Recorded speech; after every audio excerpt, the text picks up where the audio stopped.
have every one of you again. It's a great pleasure to have everyone on the Institute of Information Management for Africa September webinar. And we would like to welcome everyone to this month's webinar. Our month of September webinar topic will be data protection risks and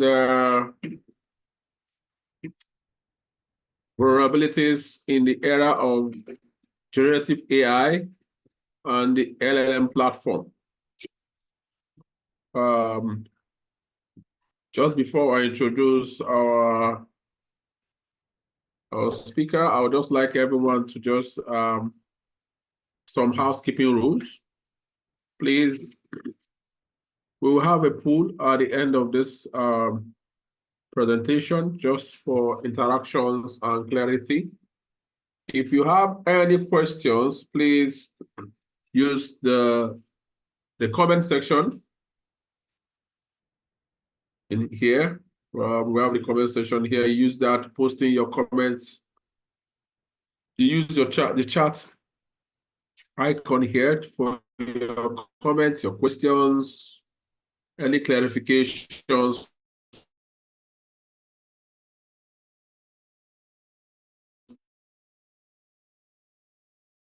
Put it on the chat, please. You're not phones inside. We mute everyone except the speaker who is taking the webinar for today. Once again, housekeeping rules. Questions will be sent on the chat box, questions and comments. At the end of the speaker's presentations, he would attempt all the questions, if there is any, or comments or clarifications. We will also have a poll at the end of the speaker's presentation, just for further interactions and clarity. I promise you once again, as always, the Institute of Information Management webinar for the month of September, again, will be another interesting one because it's a very good topic. Because in the era of data protection and privacy, there is need for us to understand the relationship between the risks to data protection and the vulnerabilities in the era of AI. So we've been having a lot of topics on artificial intelligence, on data protection and privacy, artificial intelligence. Now we're talking about risks and vulnerabilities on the generative AI and the LLM platform. Not to waste more time, permits me to introduce our able speaker. Where is my...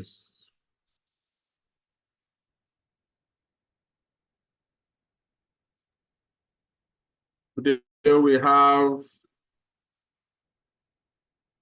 a wonderful speaker who is no other person than Otumba Dr. Olayinka A. James, who is a fellow of the Institute of Information Management, our ABLE Institute, who is an acting vice president of our chapter in the United States of America. And he is the senior director at the Axia Partners. He's leading cybersecurity and IT audit services with over 20 years of experience. He was the pioneer CISO at the Zimmer Biomet, a Fortune 500 company, where he played a key role in security integration during a $13 billion merger.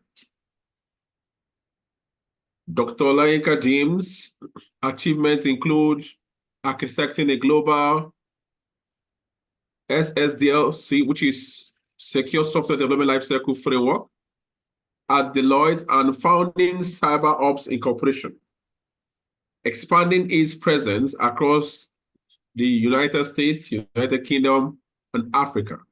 He holds a doctorate in cybersecurity honorary, a master's in electrical and computer engineering, and multiple certifications, including CISA, CISM, and PMP. Ladies and gentlemen, permit me to introduce to you our able speaker, Otumba Dr. Olayinka A. James. Over to you, please, Dr. Olayinka. Thank you so much. Thank you so much, Mr. Anago. Very wonderful introduction. So good afternoon, good evening, or good morning, ladies and gentlemen, depending on what part of the world you're dialing in from this afternoon. It's 1 o'clock at my time here in Houston, Texas. I'm very excited to be here with you and also to the next 45 minutes, just take you through a couple of slides on the topic. Can you enable me to be able to share my screen, please?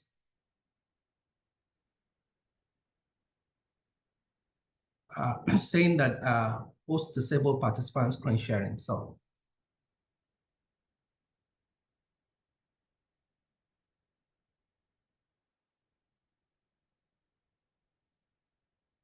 the topic today is data protection risk and vulnerabilities in the era of GenAI and LLM platform.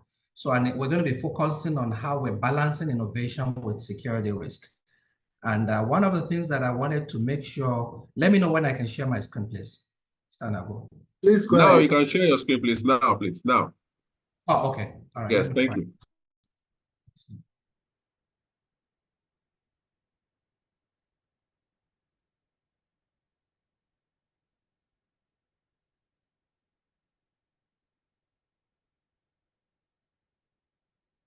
It's still not allowing me. Sorry. Can you check again, please?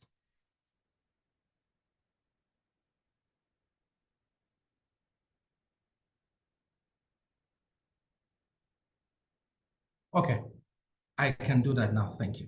Just give me one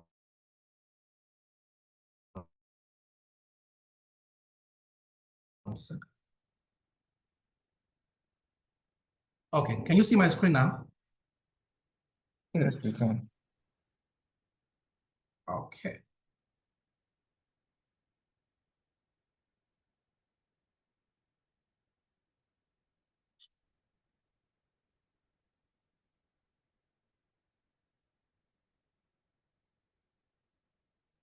Let me make you full screen.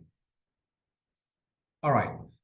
So again, we're going to be talking about the data protection risk and vulnerabilities in the era of GenAI and LLM platform. And the focus is balancing innovation with security and really looking at the role that data plays in this intersection. So I want to quickly start by doing some definition and also going over just basically what we're going to be covering in the next 40 minutes. And I apologize in advance. I'm going to be rushing through some of these slides because a lot of content, there's a lot of material. This is a topic that cannot be exhausted in any meeting, by any means in 40, 45 minutes, but we're gonna do our best this afternoon to see how far we can get to. So let's start with definition. Everybody's been hearing about GenAI.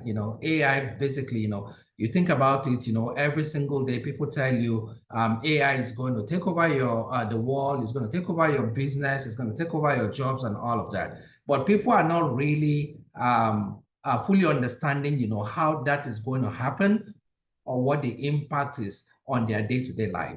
So what I want to do here is just start by the definition of what's GenAI. So this is just a platform or a system that is capable of generating content, and then it has human-like capabilities. Hence, they call it artificial intelligence, to be able to correlate, a lot of big data, do a lot of analysis in a very, very fast, super fast way, and then be able to come up with content that is going to be a lot more streamlined, a lot more richer than what you can get with any of the tools that you have today for those content generation. And that's why platforms like ChatGPT has taken off really, really like wildfire. Then the other one is the large language model platform. So this is a platform, a program that is trained on huge set of data and can recognize and generate text, graphics, and among other things. And in the next slide, I'm going to show the difference between the LLM platforms and the, tools like the ChatGPT, and what kind of content they put out and how they are able to do those. But we're also going to be delving a little bit into the identification of data protection risk. So I talked about data as underlining the capability for both GenAI and LLM platforms. So how are we protecting the data? What kind of vulnerabilities do we have when you put large volume of data in one place? In cybersecurity, you talk about extending and expanding the attack surface, right? So this large data set in one place, or we call them data lake, present significant challenge from a security and a privacy perspective. And we're going to look at some of those challenges this afternoon. And then also we'll talk about how to mitigate some of those challenges.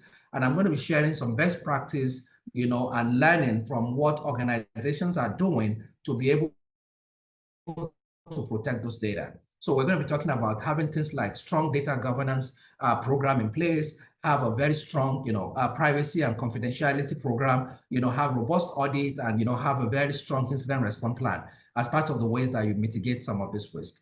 And then we'll finally talk about the future trend in privacy and how to preserve some of this technology and make it, good technology and good breakthrough, and be able to minimize, that the downside or the risk and vulnerabilities that are associated with some of these platforms. So next slide. I thought we could start real quick by a very, very quick and brief, just a poll survey or survey question. Like I mentioned earlier on, most of us are familiar with GenAI. We know some of the LLM platforms, and when we get into defining those, I'm sure you're going to be familiar with some of those platforms. But I want to ask this 4 quick questions. So moderator, I don't know if you can help me coordinate it. So I want everyone to just go in and answer, pretty much these 4 questions. How familiar are you with the GenAI and LLM?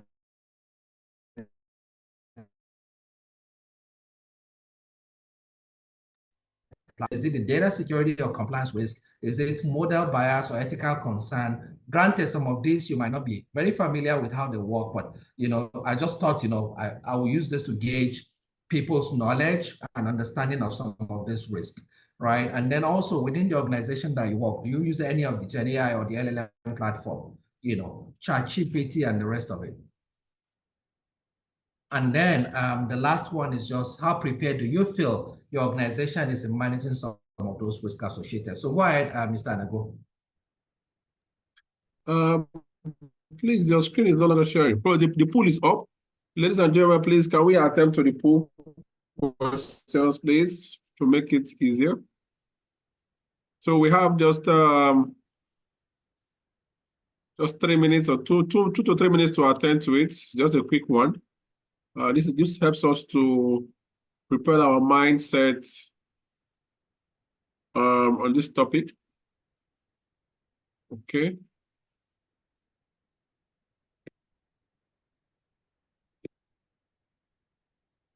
Don't worry, we have the pool already, Doctor.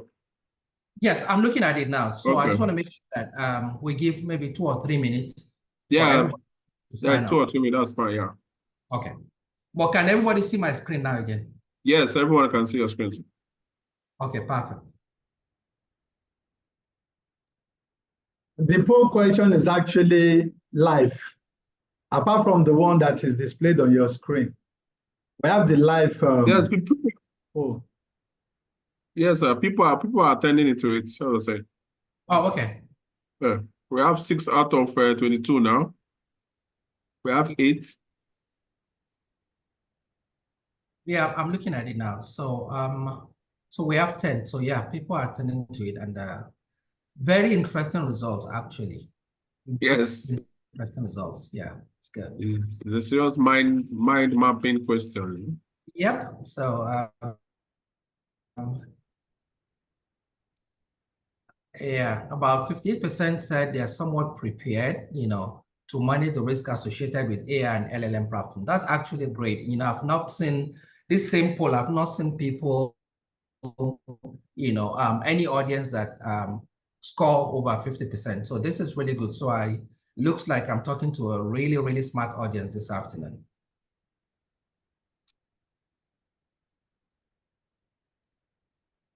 How familiar are you with the LLM platform? Somewhat familiar, 46%, very familiar, 31%, not familiar, 23%. That's usually typical, for what we see. It's like a bell curve.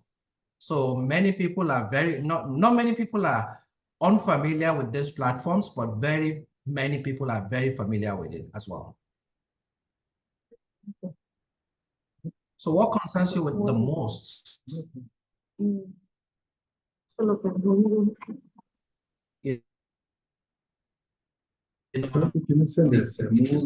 So this is consistent with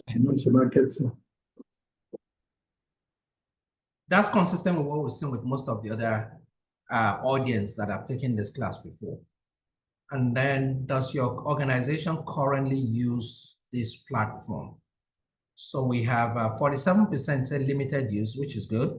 20% said no, but planning to adopt it. And then 27% say extensive. They use it extensively. So, and when you combine, limited and extensive use, you're looking at almost 70-something percent, like 75%, which is really great. And again, this number is only going to keep increasing because everybody's embracing AI. In fact, I've seen a couple of articles and things that have been published recently that says that anyone that is not onboarded with AI, the use of AI now for their business is going to be left behind. All right, can we end the poll now? Doesn't because of time, we have 17 of 25, so 68% participant. That's good. Okay, I can end the poll. Yeah, just give me one more minute Okay. and see if anybody is. Okay. I think we can go ahead and end the poll now.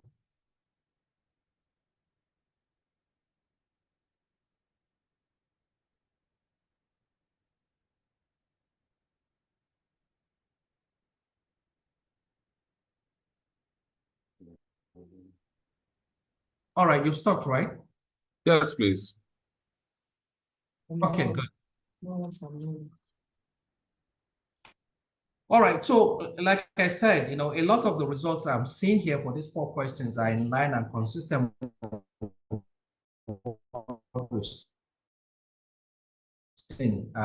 audience. So I think one of the variants here is just, we have a significantly higher number of people that say they are either very familiar or somewhat familiar with the impact of LLMs and AI on data security. So we don't have people this great. But again, when you think about this audience, which is, Institute of Information Management, we have a lot of people that are data protection professionals. So that's why I'm not very surprised with the number. So thank you very much for the idea, what kind of audience I'm talking to this afternoon. So moving on.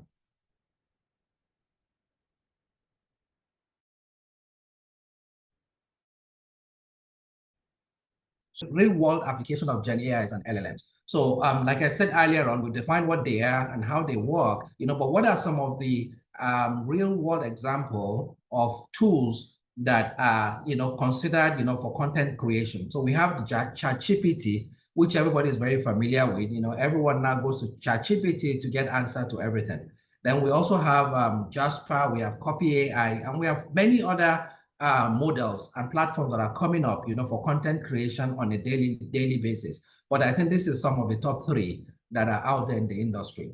And also for customer support, right? We have a lot of the LLM chatbots. So most of the customer engagement you see today, they are very fast. They are very, very advanced. They are human-like, and you begin to wonder, how are they doing it? It's because they are using the large language model, aggregation of large data to be able to do a lot of correlational analysis, and it's very heuristic.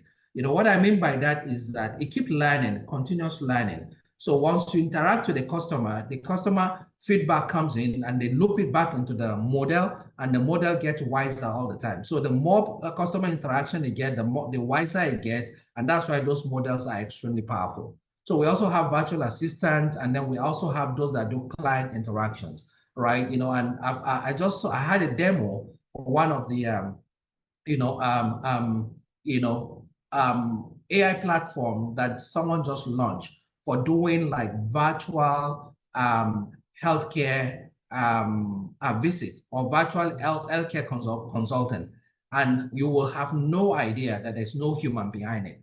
And it goes through whatever question he asks you, whatever answer you give, it's going to be able to ask you very accurate follow-up questions. And after watching the demo, I was like, wow, at this point, who is going to have a need for any human interaction? as these things keep getting better and better. So those are some of the platforms that are out there today. And also for developers that are here, some of you are very familiar with the GitHub Copilot. That's extremely powerful in generating codes and doing code debugging. Can do that and comes up with less error than any human can come up with. So it's extremely powerful and people are really, really using it. And so now also there is this debate out there, that who needs a software developer anymore, right? And when you think about, the amazing skill sets that we have out there of software developers, think that, AI is going to take that job away. So it's something that is giving a lot of people a lot of pause, right? And then also I talked about the healthcare diagnostic and drug discovery. So we have all these AI platforms and LLM platforms now that do clinical insights, right? They'll be able to go out there, clinical research that takes, organizations years and years, to complete. Now these guys can do it, in a relatively short period of time and come up with very accurate insights and,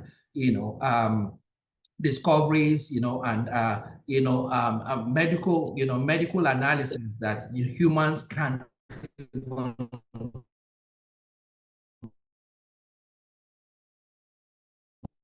do, right? Then they also have those platforms that do personalized treatment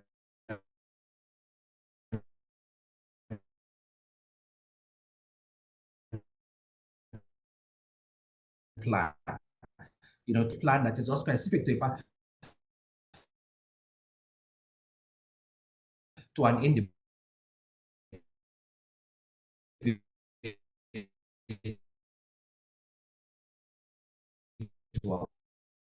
right? We used to do our process on multiple platforms, but now you have in one place, you can just go in, feed it the data, and it's going to come up with a plan that is, really personalized to an individual. In the past also, what takes them years.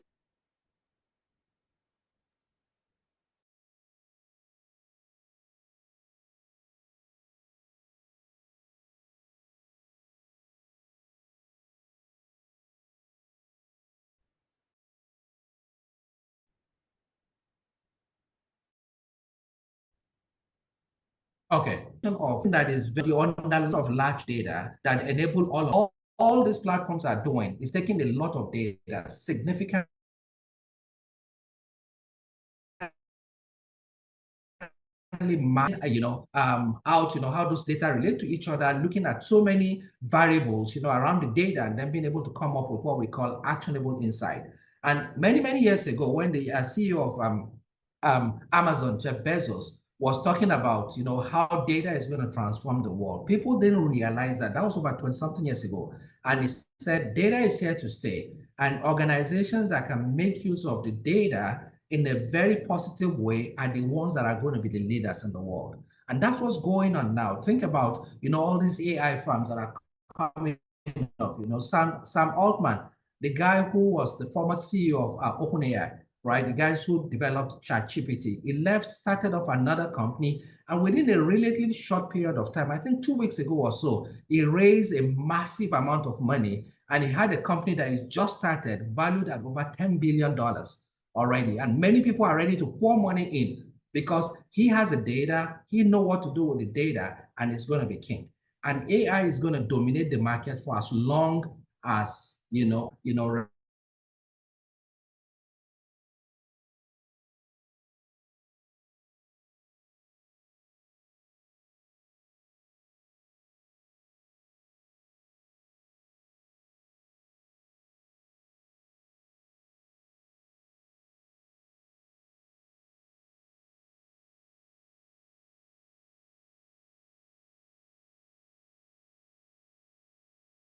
And so because data is critical, right, we're looking at, what's the increased vulnerability when it comes to leveraging data for AI. In computer science or in cybersecurity, we talk about, the attack surface.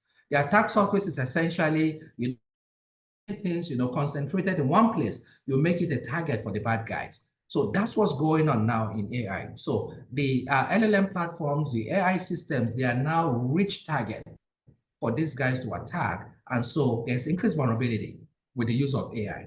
The other thing that we have now is also there's a lot of focus now on legal and ethical imperative. The US government is working really hard now to come up with laws to regulate AI. In fact, when Sam Altman was leaving OpenAI, one of the things he said is that if care is not taken, AI will destroy the world. It will obliterate mankind pretty much.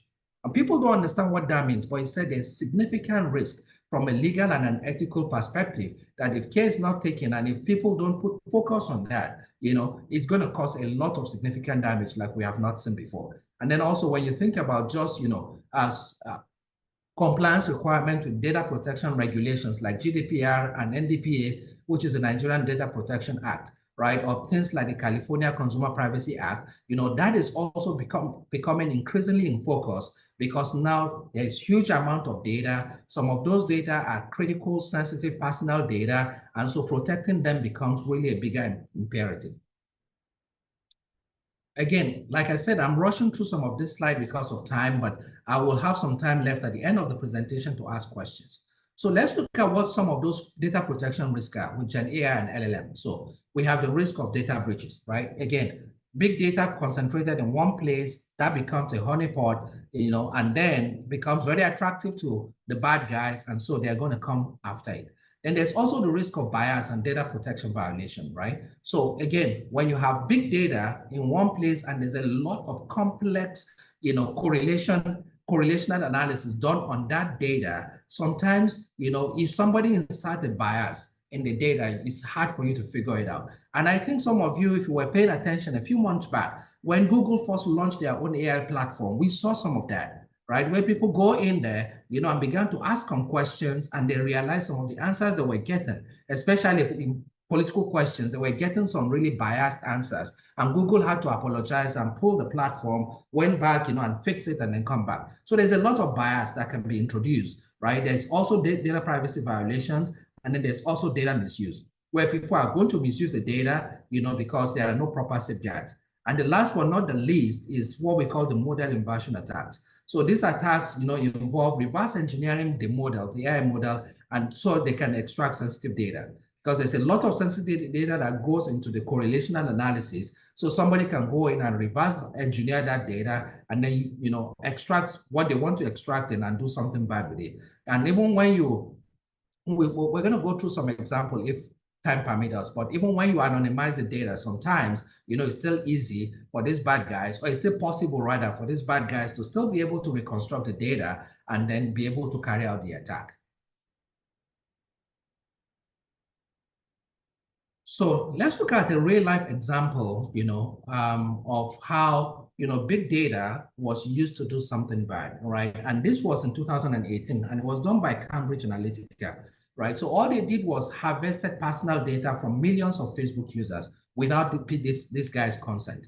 And then the data was used to, do some political campaign influencing, right? Which was really bad, right? So they built sophisticated AI models that target voters, that have personal political beliefs with some personal advertisement, on their psychological profile. So in other words, they took the data, they did some, analysis of the data using AI, and then they're able to understand, specific things that they could target these voters with, and they did that. But this data was extracted from Facebook without the people's consent. So it became a big problem. And when it came up, it was a big scandal. And actually, Cambridge Analytica, up till now, they've not really completely built back the trust of the public, because prior to this event in 2018, trust them significantly, right? So Facebook was fined $5 billion by the US Federal Trade Commission, right? It was a big scandal. There was a lot of, threat around, violation of privacy, GDPR, and all this other stuff.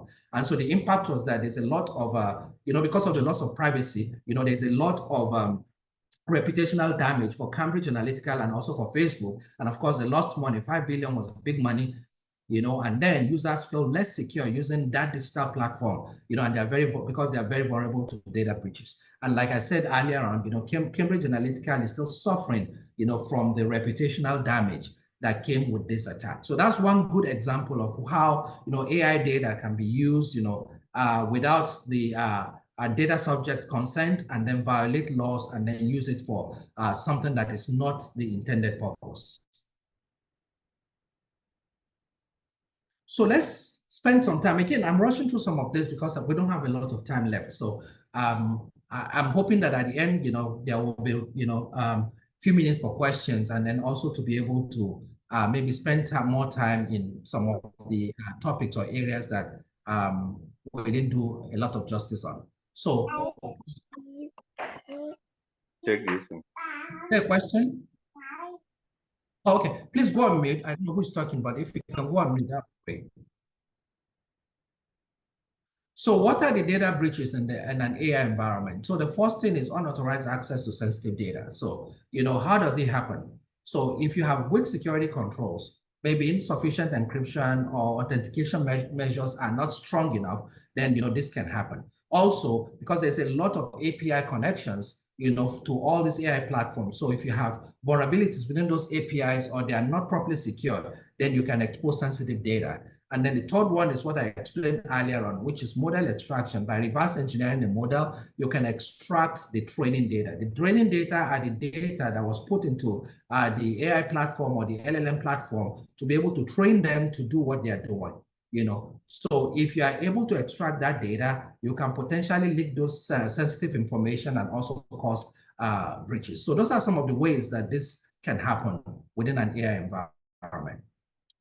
So here's another case study, for Microsoft AI research data breach. So in 2023, which was just last year, so there were 38 terabytes of sensitive data that was exposed by Microsoft due to misconfigured Azure, storage bucket.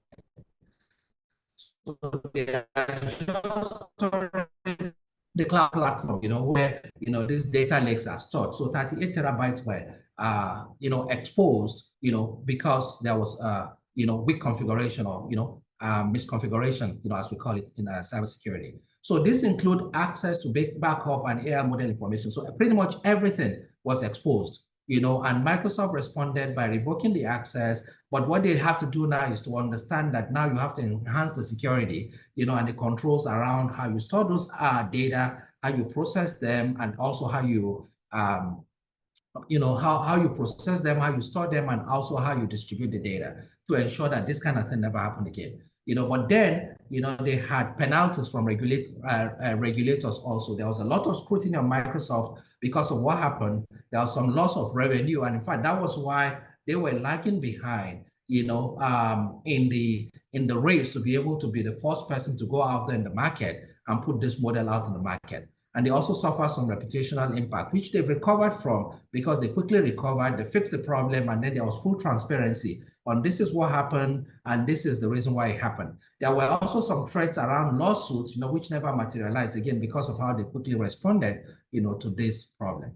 So I'm not going to spend too much time on this, but this just explained the model inversion attack. But what you can take away from this slide is just you have big data, and if people, look at the data and they're able to extract the training data, they can reverse engineer, how you put that data together, and using the reverse engineering method, that is easily available to any hacker, they will be able to put that data together and then be able to extract all the sensitive data that you have there. And the impact is that if that happened, of course, there's going to be exposure of proprietary data, there's going to be lawsuit, there's going to be loss of trust, there's going to be reputational damage and all of that.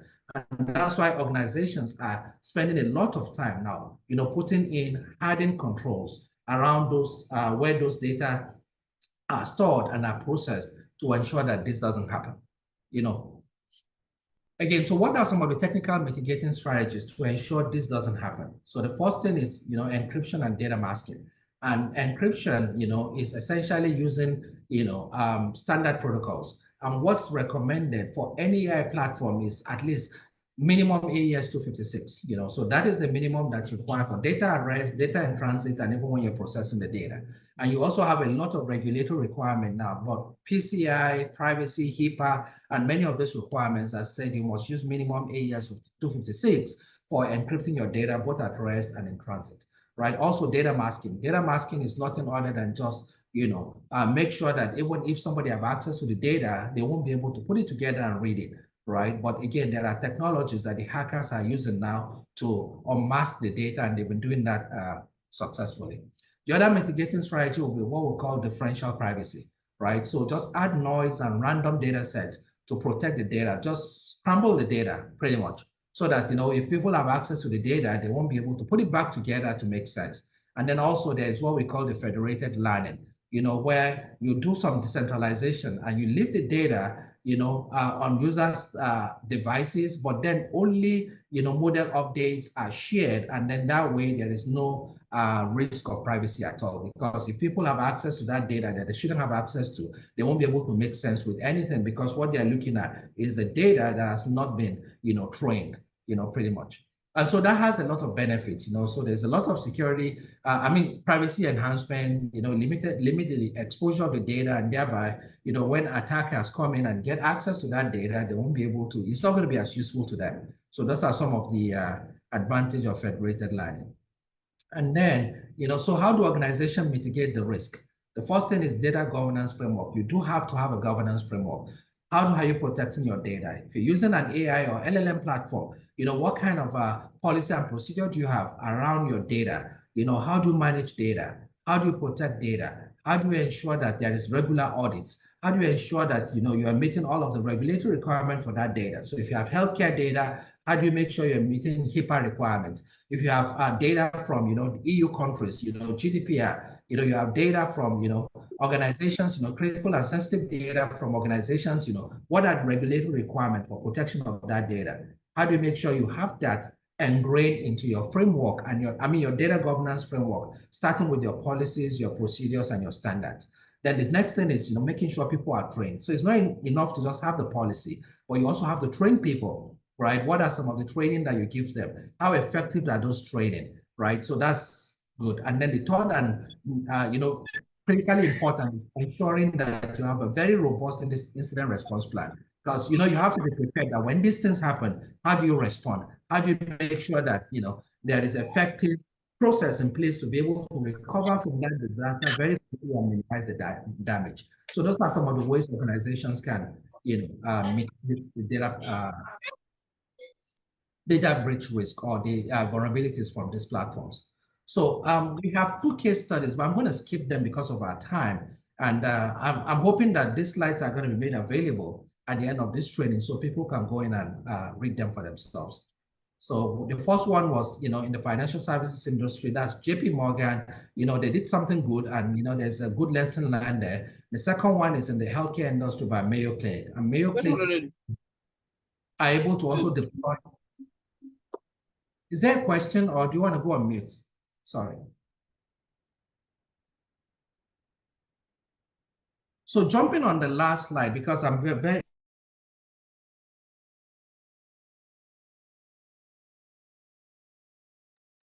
Please, doctor, unmute yourself. okay, can you hear me? Yeah, go ahead. I have to Okay. mute everyone because it was distracting. Okay, no problem. Thank you. So I think this is second to the last slide. So we're done in less than 5 minutes, so we can have at least a few more minutes for questions. Yeah, I want to be very respectful of everybody's time this afternoon. So what are some of the recommendations for just pretty much ongoing vigilance around data, right? So the first thing is continuous monitoring. So there has to be real-time monitoring. When you have large concentration of data in one source, there have to be continuous vulnerability assessment, vulnerability management, having the right tools to be able to do, who is having access to the data, what's going on with the data, set up a lot of alerts, so when things are not, going right, you can be able to, pick that up, and I use an example of Splunk or AWS CloudWatch. There's so many other tools that can be used to quickly detect and respond to any threats, that comes up with those data. And what those tools do is that there are automated alerts, and then automated actions that are going to happen, because those tools also, look at the data, look at what's going on, and then once they detect any anomaly, they do their own correlational analysis, and then they spit out a lot of alerts. And those alerts go to, either automatically having actions or sending it to people and alerting them to do stuff. So every organization needs to do this. If you have large concentration of data, you have to make sure you have a way of doing real-time monitoring. Then, of course, people have to invest in research. So there's a lot of things that is evolving in the cybersecurity space. I was giving a webinar, a talk yesterday, to a group, and we talked about what just happened in Lebanon, right? with their walkie-talkies, and their pagers just blowing up because somebody pretty much interjected through its supply chain, put in some payload, and then they were able to remote control the payload from somewhere, set it off, and then people were just getting blown up. Some of you had that in the news probably, so that is a cyber threat. That's the kind of world that we live in right now. So you have to continue to tell yourself that what are the emerging threats? What are some of the things that could go wrong? What are some of the things? Because again, the thing with cybersecurity, right, is that you have to be right all the time. The bad guys need to be right only once. And the more you are training yourself to get better at what you do, the more the bad guys are also training themselves to understand and be able to get one step ahead of you. And they only have to be right one time. So every organization have to look at, this is the reality we live in right now. This is the world we live in. There's an evolving threat landscape. And what do we need to do to continue to stay ahead? Research. And then the last thing is balancing innovation with security, right? AI is a wonderful innovation. Say, every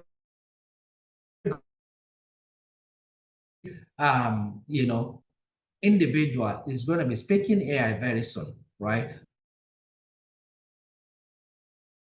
With just ensuring that there is security and there is compliance around the data and around all these platforms. So we have to always find that right balance. The balance is hard to find, but every organization and every government need to begin to do. While we're extending the capabilities of these tools, we have to also be understanding what's the downside, what's the security risk, what's the vulnerability, and how do we make sure we balance both. And so last but not the least, so just to recap, we looked at the risk and vulnerabilities, identify data breaches, data misuse, model inversions, and, the different ways that attack will happen within the AI system. And then we also look at some of the mitigation strategies, which is, encryption protocol, 256 standard. We look at differential privacy, and we also look at federated learning. We also talked about continuous improvement, which every organization is going to have to do, has to be regular updates, regular, real-time monitoring, real-time alerting, regular audits, ensuring that, organizations understand what the risk is, and then there's also a balance to how we deploy these tools versus how we also make sure that we're looking at the risk and vulnerability exposure from the deployment of these tools and platforms, and what are we doing to be able to stay ahead of the bad guys. So thank you very much. This is what I wanted to give. And again, like I said, I apologize again for rushing through a lot of the slides. It is a lot of content, but I try to make sure that I just focus on the most important aspect. I don't expect or imagine anybody to be an expert in AI or LLM risk and vulnerability, especially from a data protection perspective, because of this 50-minute presentation. But it is a good start, and it's something, a lot of nuggets for people to go pursue and just, do additional research. And if you have any question or you want to follow up with me on any topic, my email is out there. Just reach out to me, and then, we can do that. So we have 10 minutes left. I'm going to hand it back over to you, Mr. Nago, for any questions, any comment before we wrap up.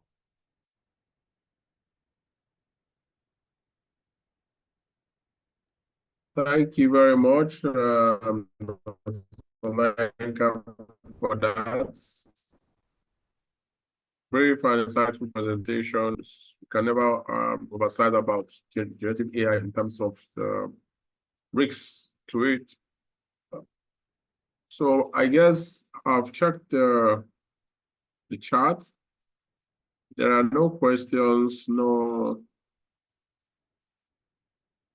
comments. The most important thing is gratitude to the presentation. Of course, it's a very good and insightful presentation. So you expect to see comments and people requesting for the training materials, which is good.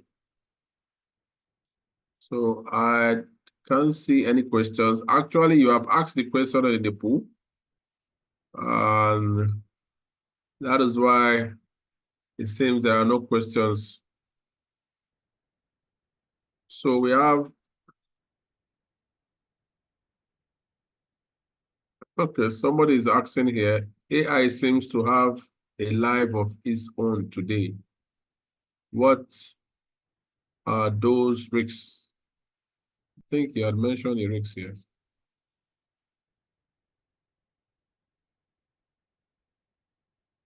Doctor, you saw that. I think you mentioned the risks in the presentation. Sorry, yeah, I think we have Mr. Adeni Jaisimi. So I do mention the risk, but I can go over it again very quickly, right? So the first and most important thing is just, the risk of, data breaches or people taking the data and using it for something that is not intended. And we spend a lot of time today covering that. But there are other risks that I didn't talk about because the focus of this presentation is the data protection risk and vulnerabilities, right? Well, there are other risks. And I'll give you an example, right? In the past, when we used to use Google, and I was having this conversation with my 18-year-old son recently, right? I said, you guys are very lucky because now you have so much information available to you that we didn't have. I remember when I was in college, he's a college freshman. And I remember when I started college, right? We have to cram everything because we don't have the information anywhere. But now they have this information on their fingertips, right? And just go to ChatGPT and ask any question and you're going to get the answer. But the problem and the risk there is that if there is a bias in the answer you're getting, it's almost impossible for people to figure it out. And that was the risk that Sam Altman was talking about when he said he could destroy, humanity as we know it, right? Because if somebody go in and insert their bias, you can't know. There's possibly no way to figure it. It's a very complex algorithm. You can't figure it out. And so you go to ChatGPT today and said, hey, tell me, what day is today? And ChatGPT said, today is Sunday. Today is Thursday, but I tell you it's Sunday. You have no way of knowing if it's Sunday or not, right? Because again, that's obvious because we all know, but there's so many things that you have no way of knowing what they're giving you or not. So for me, that's the biggest risk with AI. And that's why a lot of people are asking government, all over the world to really be able to come up with a way to get a handle on that, because otherwise we're all going to go to hell, right? So to answer your question, there are many risks, but that's the number one today, which is the fact that people will have no way of knowing when people are inserting bias into this. And it can pretty much change the world, make people now start believing, what is not true to be the truth, because if it becomes a simple source of truth for everything that we do, we just take it and have no way of second guessing what the information is. And we've talked about the ways to mitigate the risk. So we talked about, making sure you have a good data protection, a framework, a data governance framework. Making sure that you're doing all the blocking and tackling for how you protect sensitive data. You make sure you have good encryption. You make sure you have access to data that is just on a need-to-know basis. You make sure that you're doing your regular audit. You make sure there's continuous monitoring, and real-time alerting on your data. So those are some of the things you can do to ensure that you are constantly mitigating the risk that comes with data.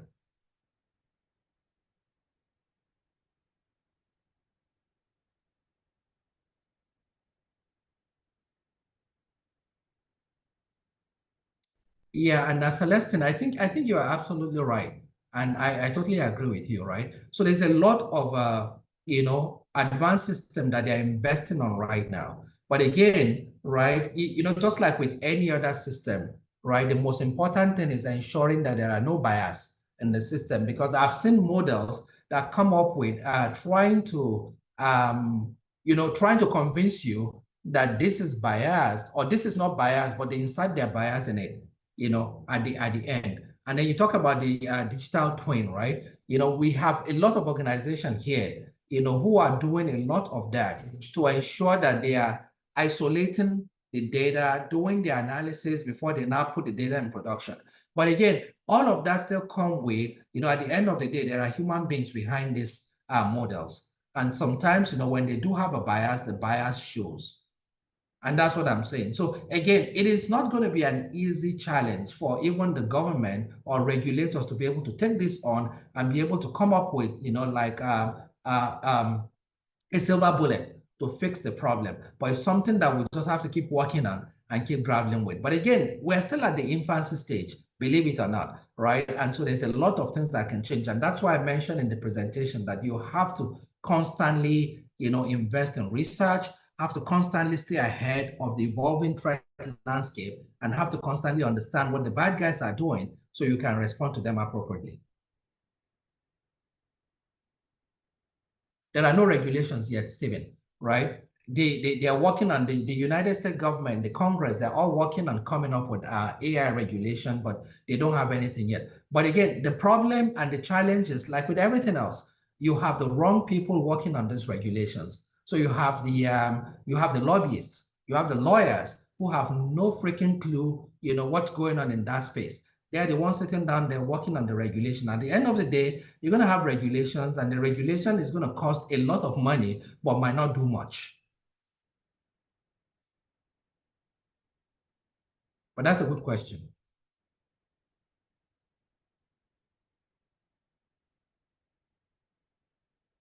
All right. Any other question before I hand it back over to Mr. Nako?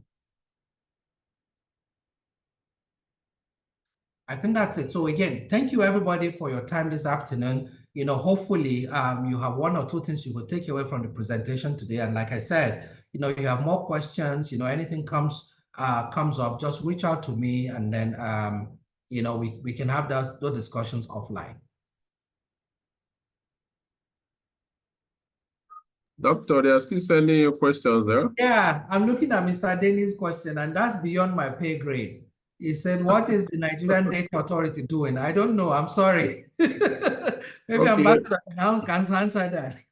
Okay, so he's also laughing. Okay, so someone also asked, what's the best way to use AI to ChatGPT in carrying out a research? That's a good question.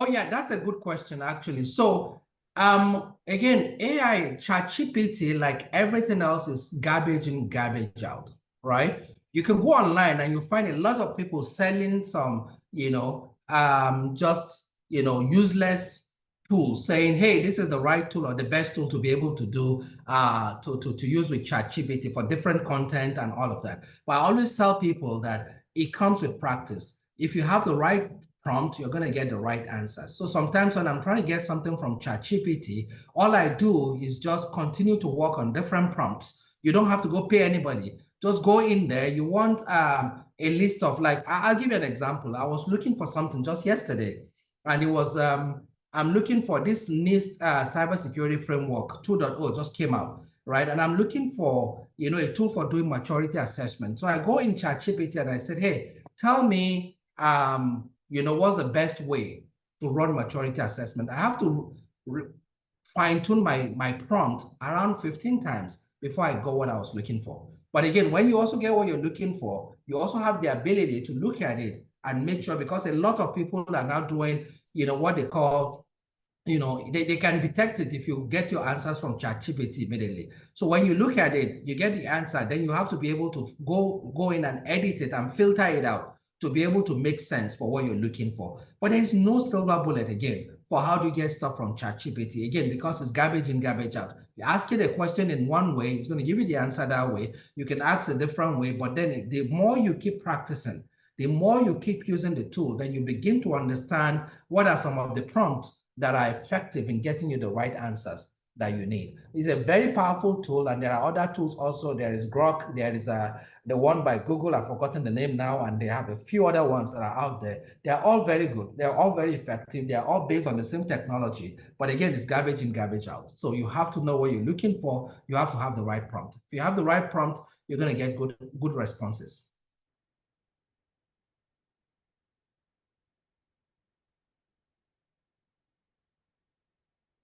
Okay, how can we harvest AI to enhance education in Nigeria? That's something I'm going to also is okay. How can we harness AI to enhance education in Nigeria? Well, it depends on the business case, the use case. There are different ways to do that. So we can Okay. So So there's another question. Yeah. Oh, sorry. Go ahead. we have another question here, please. Yeah. How do we detect bias in AI? And I explained this earlier on, Ayo. It's very hard to detect because these are very complex algorithm that is coming up with, the content that you're looking at. Sometimes when you're looking, I mean, if you're asking, let's say, if I say, ChatGPT, tell me what time is it now in Uganda, right? That's easy if they tell me a lie, right? But if I ask them to give me some very complex content, right, it's almost impossible for me to detect bias. And that's the challenge that most of us are going to be facing. And that is the reason why even the original CEO of OpenAI said this potentially have the risk to destroy and obliterate mankind. Because it's going to be extremely difficult to detect. But the only way you can, figure it out is, again, continue to train yourself, continue to get, good prompt, and then have a way to be able to validate and bounce whatever you're getting with anything else. So, for instance, if you ask ChatGPT now to, solve a complex problem for you, right? This is a problem that is almost impossible to solve by human, ability that we have today, right? How are you going to go back and try to understand if there's bias in it or not? And that's the challenge. And that's why, we have to, continue to, as individuals and as organizations, continue to make sure that there is a lot of a lot of controls or a lot of security around who are the people that are, handling and messing with our data. What are they doing with and what are some of their biases? Thank you, Taiwo. It's Germany, yeah. What are the job opportunities that AI could generate in Nigeria? Can we leapfrog? So, good question again. A lot of people will tell you AI is going to, take jobs away, eliminate jobs, and all of that, which is true to some extent. But what I tell people is that there is tremendous opportunity, for people to be able to train, to be able to roll out those platforms, to be able to come up with, processes and platforms that can leverage the capability of AI to do stuff. Like I just gave you an example of, the man who started the CEO of OpenAI, started another company, and that company is now what I said 10 billion, 100 billion actually.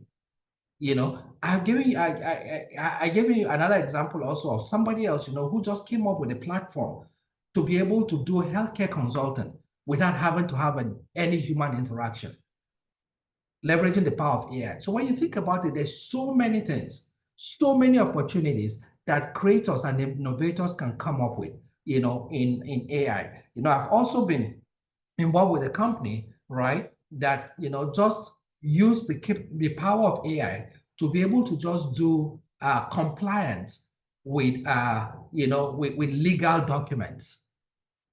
And this guy came up and said, hey, give us any of your legal document, any contract, any agreement. We will use an engine in AI and be able to, review it and come up with issues with you. And it's going to be 100% accurate.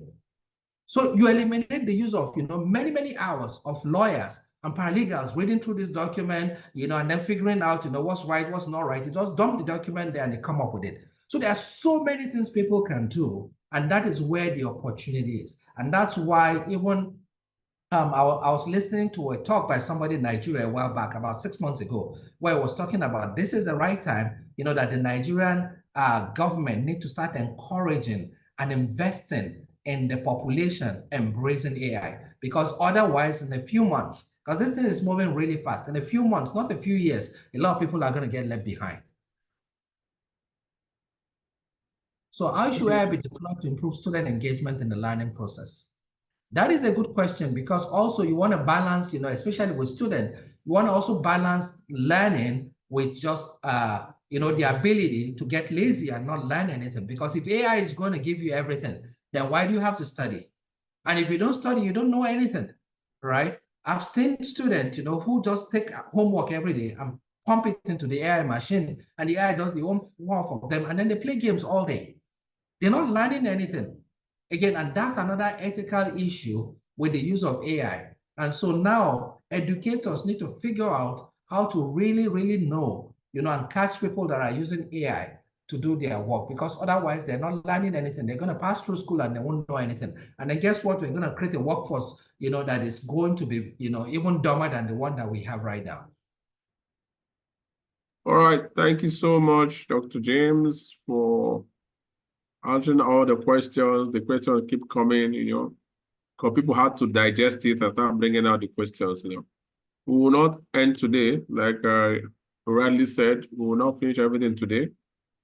Please, for further inquiries, for any other thing on capacity building on AI, write to the Institute of Information Management, training at IIM-Africa.org for the trainings, for inquiries, because we've had AI topic for the past 3 months now. This is the 3rd month we're also having AI. So I think we should kindly check the chat box for further information on the Institute. So contact training at IIM-Africa.org for all your AI training requests, information management. So let's make it very clear. AI is useless without data. Okay, so, and information, right, data on its own is not, is meaningless without proving it to provide that information. So information management up to where you gather the data, it makes a meaningful information. That is what comes out to gives you the output.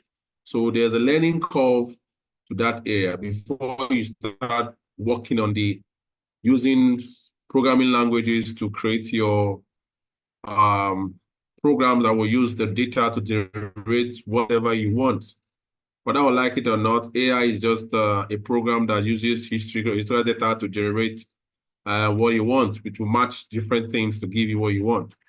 So AI will not replace human being, but because human being that generates the AI. So it depends on the level of work that we want it to do. So yes, it has its own advantages, it has its own disadvantages.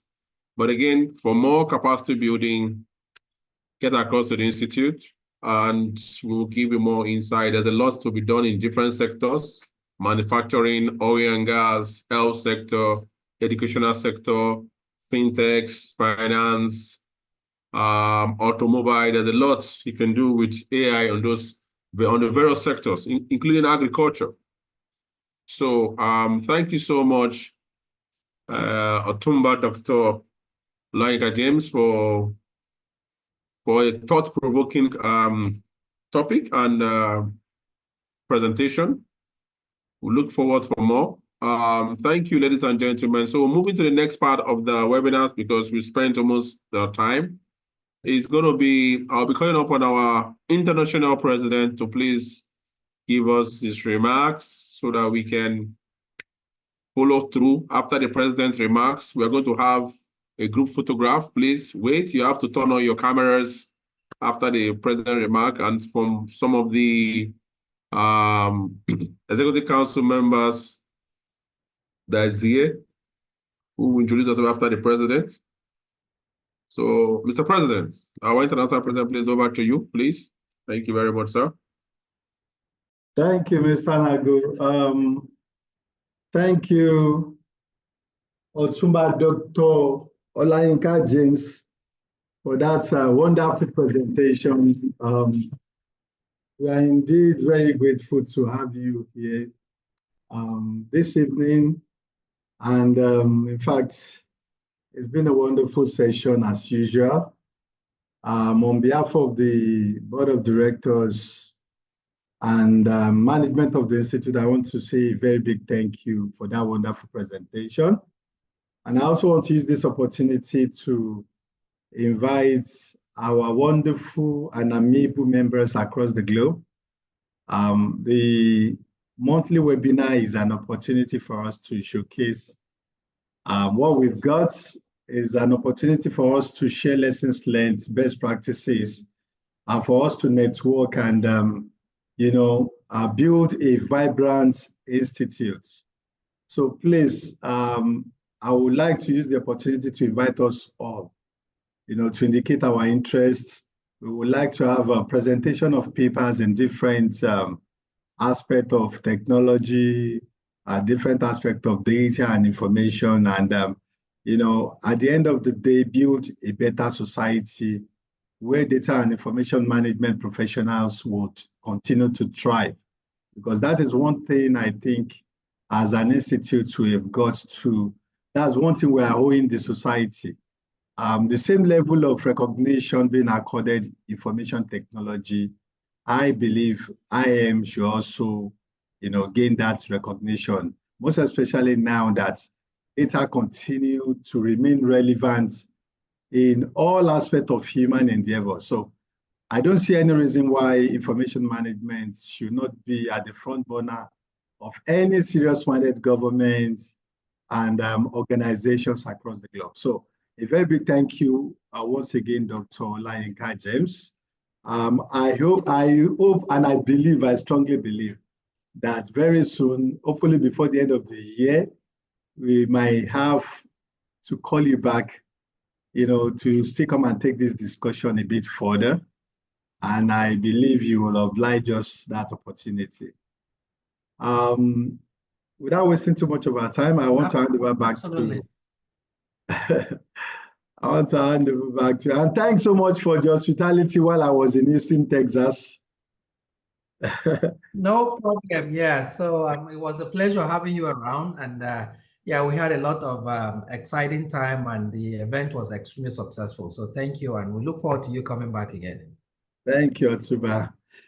So, Mr. Nago, you have the floor, please. I believe we have some of the chairpersons of the various committees here present tonight. We would like to hear from them. Thank you. Okay, the various committees. We have various committees in information management. We have the educational committee, standard committee, research committee, certification, membership. Please, if you are here from the various chairmen or chairpersons of the various committee, kindly indicate and unmute your mic to introduce yourself, please. I can see Dr. Mrs. Princess Walade. Can you please unmute the chairperson for educational committee? I can see you there. Who else is here? Please, let's do that in some few seconds quickly. Yeah, please go ahead.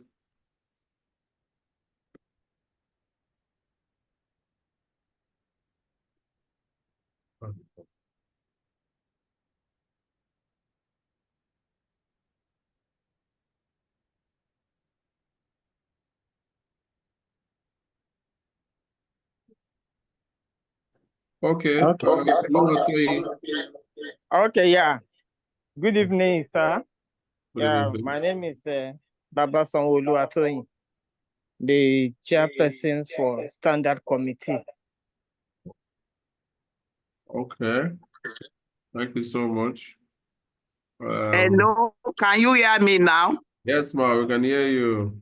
I was having challenges at the beginning when I wanted to speak. Anyway, I'm Princess Dr. Tiwalade Fakoda, one of the chairman of Education Committee of IIM, and I'm a fellow of the Institute, Chief Data Officer Ambassador, and I was one of the people that was lucky to interact with Otumba in Houston, Texas, when we went for the induction investiture in July. So once again, I say thank you, Mr. Otumba. Thank you very much, sir. Thank you, ma'am. Yes, sir. That presentation was very, very superlative, valuable presentation. Research excellently presented, all able to learn a lot. Thank you so much, sir. We expect more from you. We expect more from you. Definitely. I'm not, just let me know, and then I will figure out, but definitely this should not be a one-time thing. So we will continue to interact. Thank you and so much, engage. sir. We are grateful. And to all the participants, thanks for engaging and being active during the presentation. I'm proud of you all. Thank you. Okay, thank you very much. Mr. Anago, you have done a great job. We are always proud of you too. And Mr. President, how can I thank you enough for always being there for us? For the great leadership you are giving us. We are really, really blessed.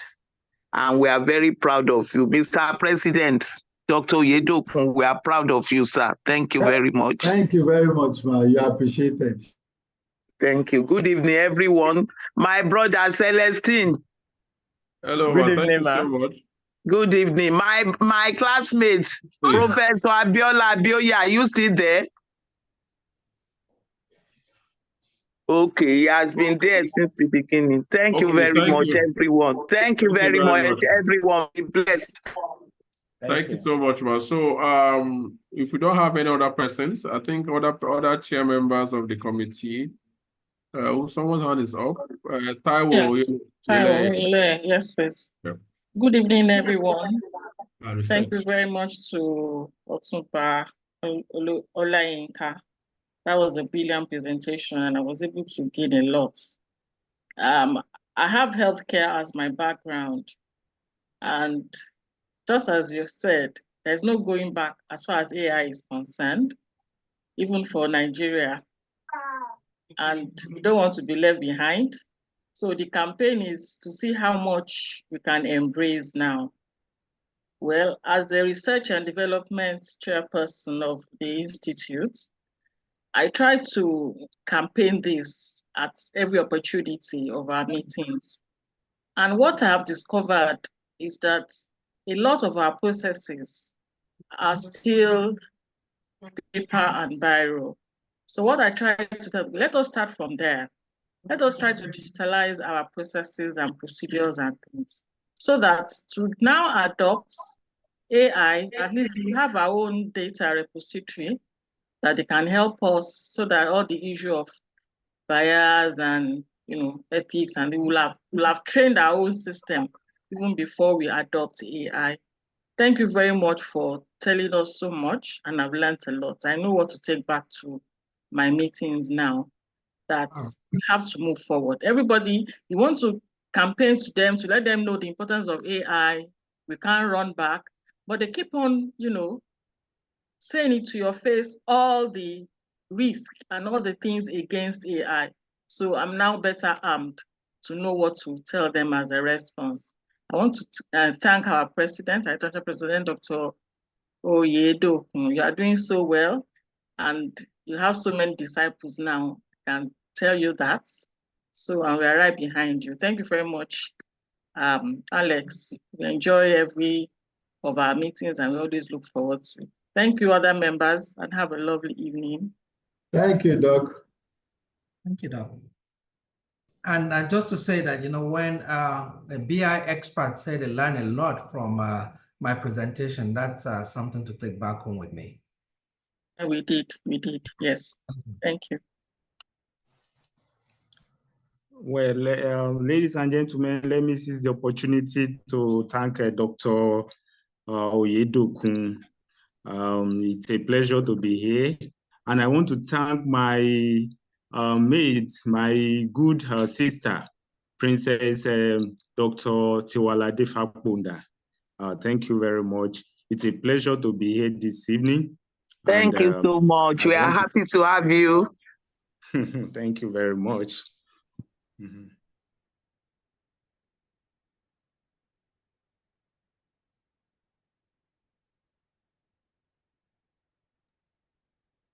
Okay, please kindly turn on your cameras for the group photograph. Help us to turn on your camera so we can take pictures. It's part of the process. So after that, we call it a quit. If we are not comfortable with it, we understand. They say you have stopped us. The host has stopped you from starting your video. Yeah, same thing here. You cannot Yeah, start. because what Same happened here was, too. Same here. Same here. I think because a lot of persons were, I think now you can do that, just try. But we're having a lot of distraction. We have to mute everyone. Okay, so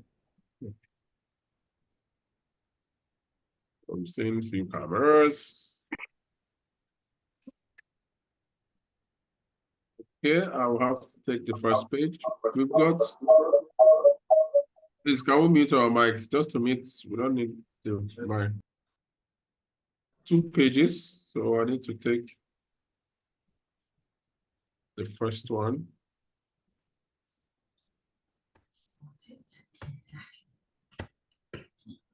Okay.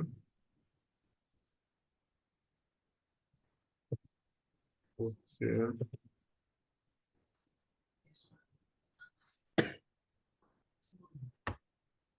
I take the first pictures. Okay. All right. Give me a second.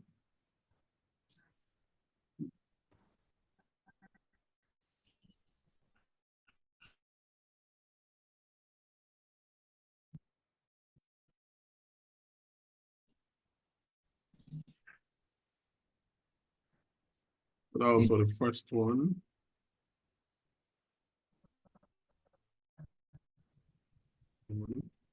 Go to the second page.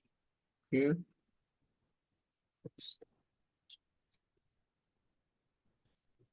Sorry. So I have 2 pages. I take the second one. Thank you very much. Thank you, ladies and gentlemen, for your time. For the patience, we'll attend this September webinar. It's a very big thank you. Just an announcement, please.